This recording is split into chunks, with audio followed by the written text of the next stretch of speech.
আজকেও সকাল সকাল উঠে পড়েছিলাম মর্নিং ওয়ার্কে যাওয়ার জন্য। তো চলে এসেছি মর্নিং ওয়ার্কে, কিন্তু এখানে রাস্তার অবস্থা একদমই খারাপ, সব জায়গা খুঁড়ে একদম কাদা কাদা অবস্থা।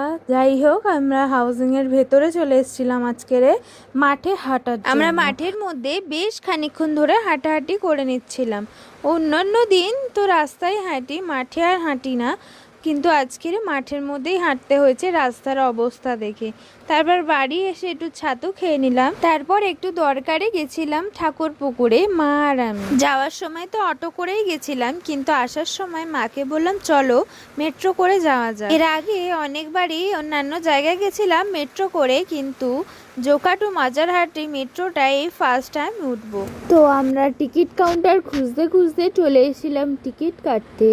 আর যিনি টিকিট কাটছিল তিনি বলছিল ফার্স্ট টিকিটটা আমি কেটে দেবো, আর নেক্সটটা কিন্তু তোমাকেই কাটতে হবে। টিকিট কেটে আমরা ওপরে চলে এসেছিলাম। তো ওপরে আসার কিছুক্ষণ পর চলে এসেছিল মেট্রো, আর মেট্রো থেকে বাইরের ভিউটা বেশ ভালো লাগছিল।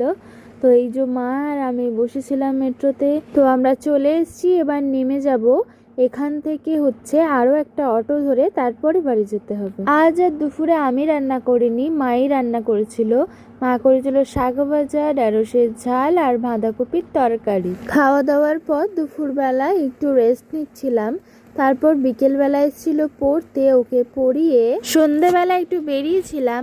তো বাড়ি এসে দেখি মা এত কিছু নিয়ে এসছে আমার জন্য। তো আজকে রাতের ডিনার ছিল চাউমিন। তো আজকের মতন এইটুকুনি, টাটা।